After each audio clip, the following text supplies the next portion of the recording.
So, Doug, when John invited you to speak at the Desiring God Conference for Pastors coming up in 2012, he noted that he's been amazed to see in the past 25 years or so this resurgence amongst the young Reform guys and their embracing of complementarity.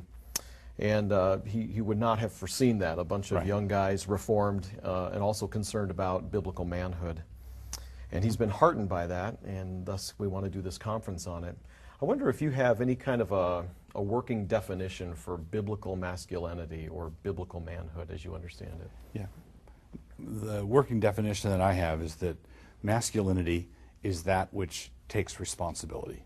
So the glad assumption of responsibility, or to fill it out a little bit more, the glad sacrificial assumption of responsibility is masculinity. So my understanding of Christ's teaching is that authority flows to those who take responsibility, and authority flees those who try to evade responsibility.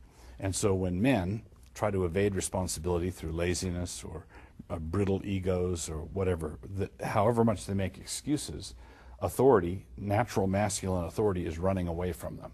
But when they take responsibility, husbands, love your wives as Christ loved the church, that's the assumption of responsibility, and that's a sacrificial assumption of responsibility. And when a man does that, he begins functioning as a head ought to function. He is the head regardless, but he begins functioning the way a masculine head ought to function. So the glad assumption of sacrificial responsibility is how I would understand masculinity.